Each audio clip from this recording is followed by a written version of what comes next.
How valuable can a 2002 quarter be? A regular quarter struck for business use, used for everyday transactions. How valuable? And which quarter? Let's talk about all of that right after this.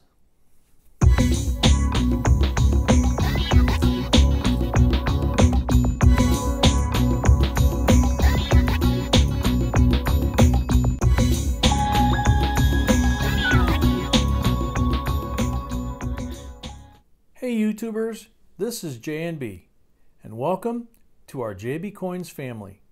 We're all about coins and currency, and are here to help you either start your new collection, expand an existing one, or just maybe find that one valuable coin that could change your life.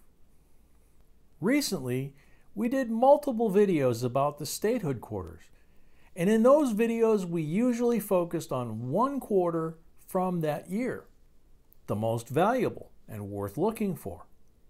But this time, we will talk about multiple quarters worth looking for.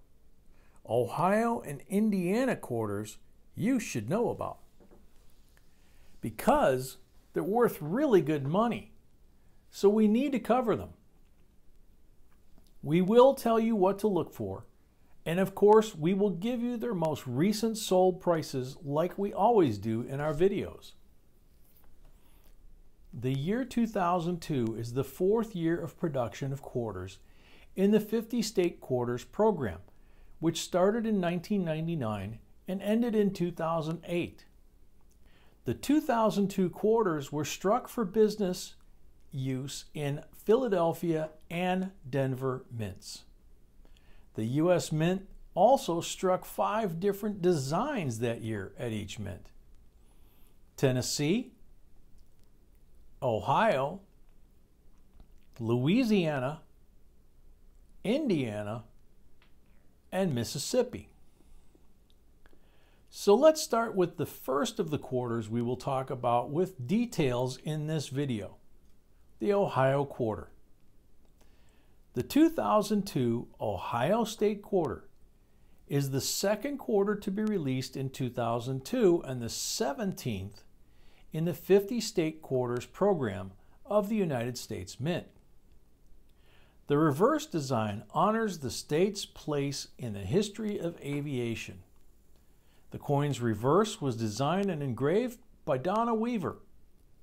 The obverse design highlights a bust of President George Washington, designed by John Flanagan and William Cousins. So, starting with the 2002 P Ohio quarter from the Philadelphia Mint, these quarters will bear a P mint mark and have a regular business coin finish, not shiny, not glossy. The Philadelphia Mint struck 212 million quarters that year, the smallest mintage in 2002, and the second smallest in the entire Statehood quarter series. And they minted them in good condition. Something very unusual for coins struck at the Philadelphia Mint. The Philadelphia Mint usually strikes coins in poor condition. So finding these coins in grade MS68 is not difficult, and they are worth on average about 25 bucks. Finding them in grade MS68 plus is slightly more difficult. And even in grade MS69, which is a high grade, many do exist. And on average, they're worth about $185. This coin is the latest sale, which happened at Heritage Auction. And the coin you see in this picture sold for only $132. So, here you have a perfect example of how the population, which simply means how many coins within that year and mint mark exist in one particular grade, not the mintage, is super important in a coin's value. Many people do think the mintage of the coin is the most important. And we're not saying it's not important, but there's more to it, and the population is a huge factor. So let's check the Denver Mint now and see how these quarters are selling.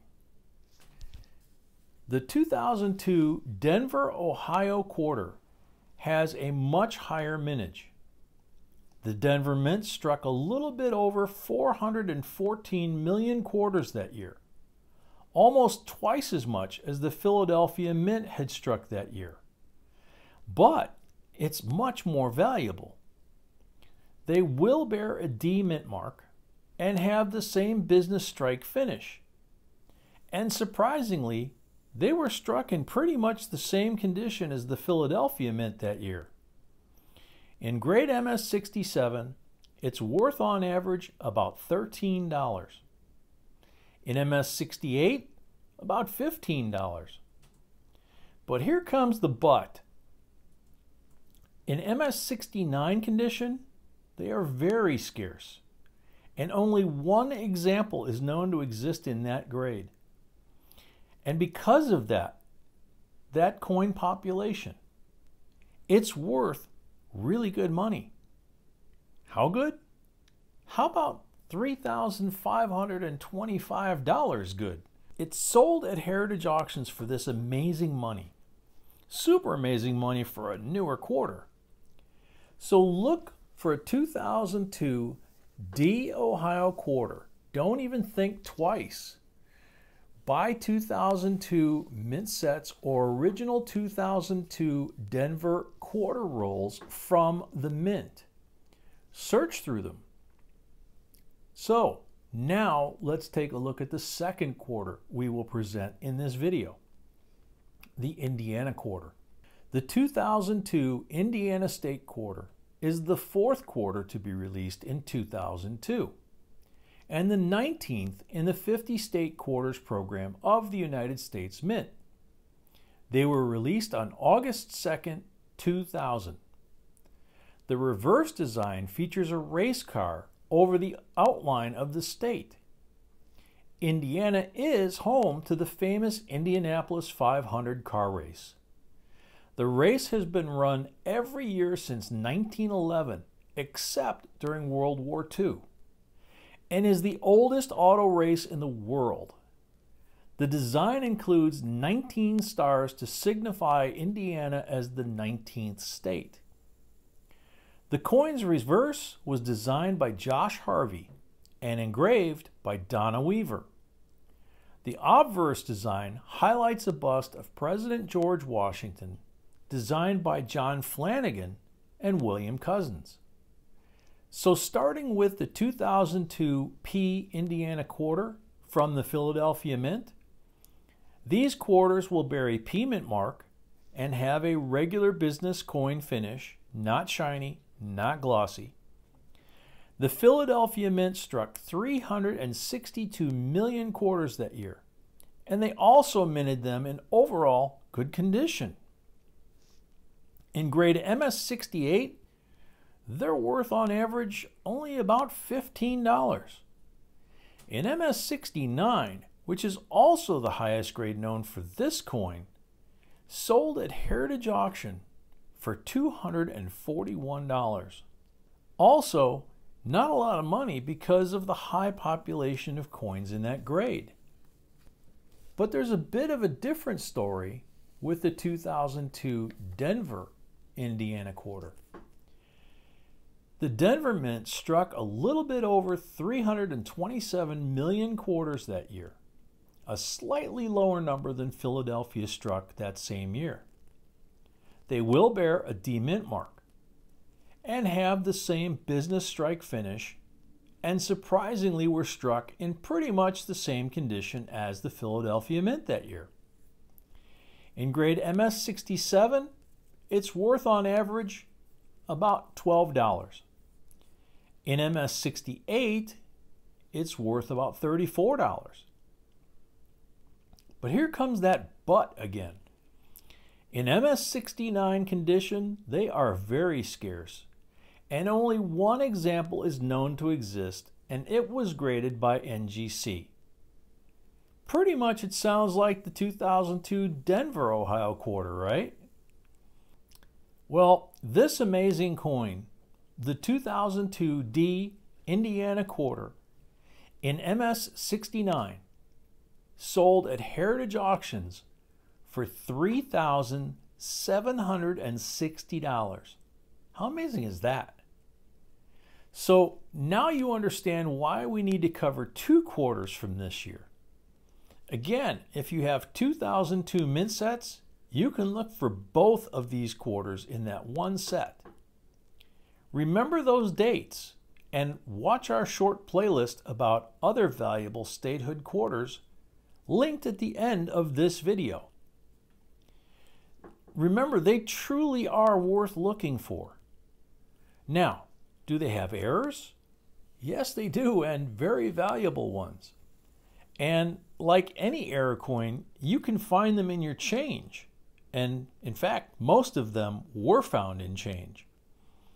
And we will share only a few of them here just to whet your appetite. The first one is the 2002 Ohio quarter, struck 40% off center, graded MS65 by NGC. It's a super cool error, and it's sold at Heritage Auctions for a very cool price of $1,057.50. The next coin is a 2002 Philadelphia, Indiana struck quarter, struck 25% off center and with a 25% straight clip. How cool is that? It's graded MS62 by PCGS, a grade you can easily find in your change, and this super cool quarter sold at Heritage Auctions for $1,020. The next error is a 2002 P Indiana State quarter, struck on a nickel planchet, graded MS66 by NGC. It weighs 5 grams, which is the standard weight for a nickel planchet. This amazing error, which sold at Heritage Auctions for $2,760. Wow, that's a very nice price. Moving on to the next error quarter, we have a 2002 P Indiana quarter, struck on a dime planchet this time. It is graded MS64. Again, a grade you can easily find in your change. And this error sold for $4,025. I mean, we're talking unreal money for coins that you can find in your change. So always check your change. So what do you think? Are you impressed by their value? The Ohio and Indiana quarter non-errors as well as the error quarters? We are, and for sure we are looking for them, and so should you. Please let us know in the comments section below, what do you think? And like we mentioned at the beginning of this video, for those who love the Statehood quarters and are serious about collecting them or looking for a valuable one, please watch our short playlist dedicated to them. It's truly worth doing so. This playlist is linked in the upper corner of this one. And before we sign off, we'd like to thank all of you who have become a member of our channel. If you would like to become a JBCOINSINC coin family member, please follow the link below this video. So we hope you liked this video and found it helpful. And if you did, please like, share, and subscribe so we can create more videos for you. Thank you for watching, and see you in the next one.